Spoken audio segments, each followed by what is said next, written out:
Liz Kershaw's Legend in Your Own Lunchtime. And our legend this week is from the song that provided the soundtrack to my summer of 1977. Barrie Masters of Eddie and the Hot Rods. Hooray!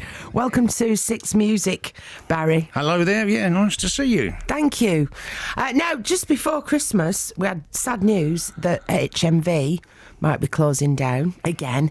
And I was tweeting about it, and lots of people said, oh, I don't bother anymore. I don't physically own music. So I'm thrilled to see somebody thinks it's worthwhile. Listen to this, quality cardboard, putting out a box set of your entire output, and it's lush, isn't it? It's glossy. Yeah, I mean, it's handy. I mean, what it is, it's our final year of touring and things, so it's nice to have something for people to get and remember us by. So yeah, it's nice to see it come out just about right time. So you were originally on Island Records. This has got the Island symbol on it. Yes. How did this particular production, lavish production, come about? Somebody's bought the rights and put it all together. Yeah, that's what's happened. It surprised me a bit. What it was, I mean, there was a lot of talk about it all throughout last year about putting some tracks together and putting out either a compilation or maybe do one side of each or whatever. But anyway, this came about, and it's 3 of the major albums. Plus, there's a lot of stuff that people haven't got. We did a fan club album, and a lot of obviously the BBC tapes, which people wanted to hear.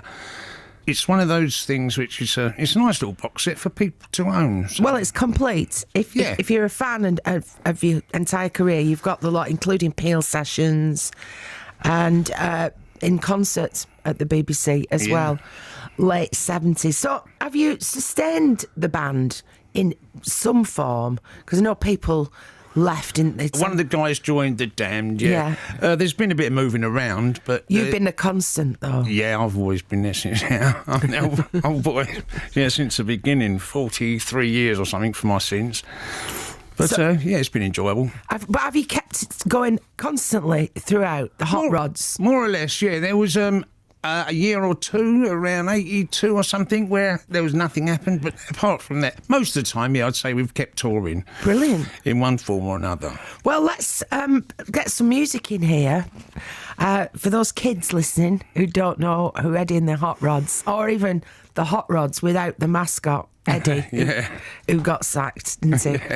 After not very long. Let's see what it's all about. And let's have... Should we have Teenage Depression? First single you released?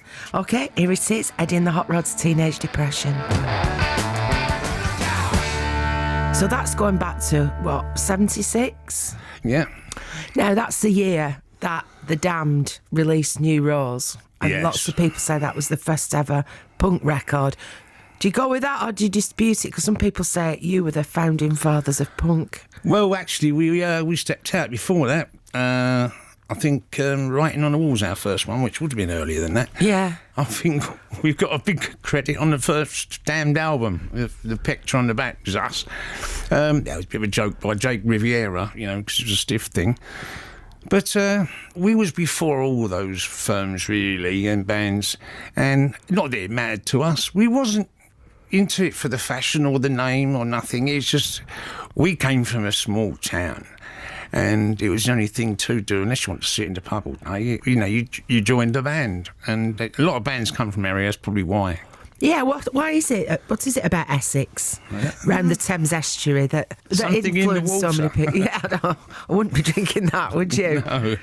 Well, and what was it you were trying to do? That because you grew up with the Beatles and the Stones and all those sort of pioneers of British rock and pop. What were you trying to do that was different? We first started playing things like blues and rock and roll and Kinks, Yardbirds, things like that. So a lot of American influence, like the Beatles. Yeah. And we got I suppose the rhythm section were a bit fast, so we used to play a bit faster than everyone else, and I think that's where the speed part of it came. The energy. Along. Yeah, and we was an energetic band.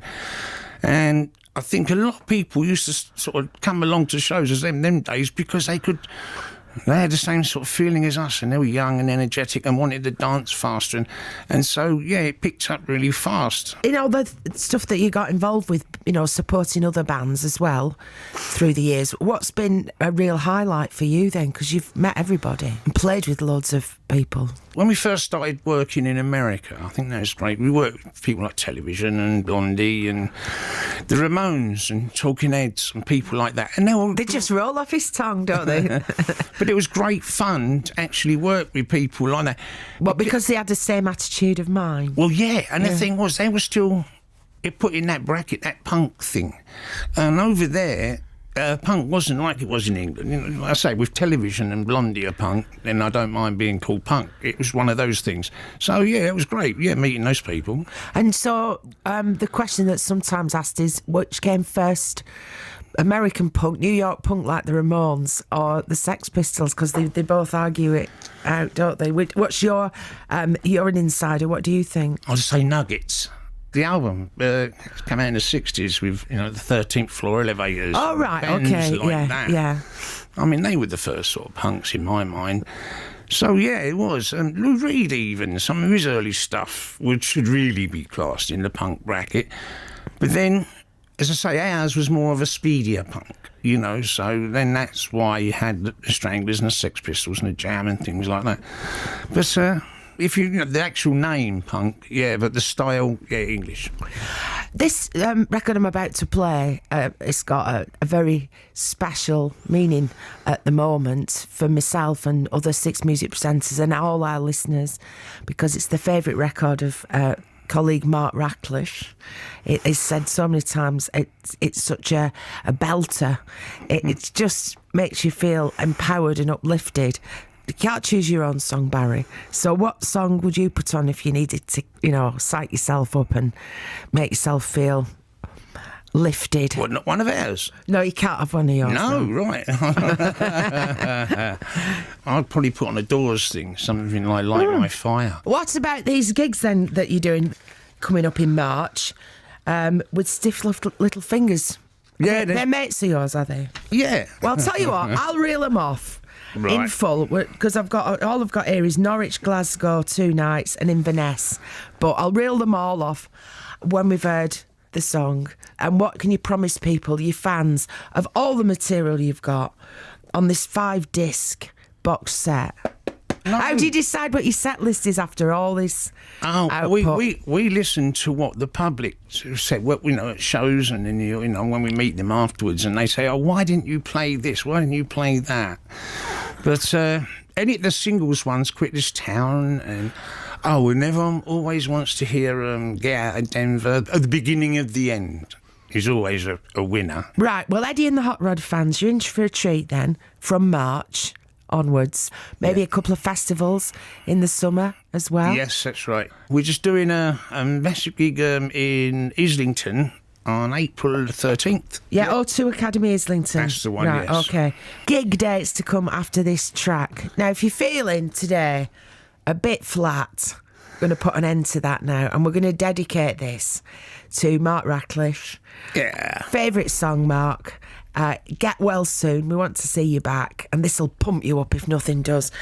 Barrie, it's been a pleasure to meet you finally after enjoying your music for 40 odd years. Thank you. Eddie and the Hot Rods, The Island Years, out now, coming to somewhere, a venue near you soon.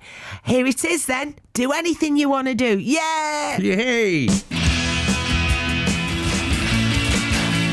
Well, since that chat, we can confirm that the tour dates, Eddie and the Hot Rods with Stiff Little Fingers. Tuesday the 12th of March, the Waterfront Norwich, 2 nights, Saturday the 16th, Sunday the 17th of March at Barrowlands in Glasgow, Tuesday the 19th, Ironworks Inverness, and Eddie and the Hot Rods themselves solo, Saturday the 13th of April, O2 Academy, Islington, London. Coming up soon, our legends will be Neil Finn and Bob Mould.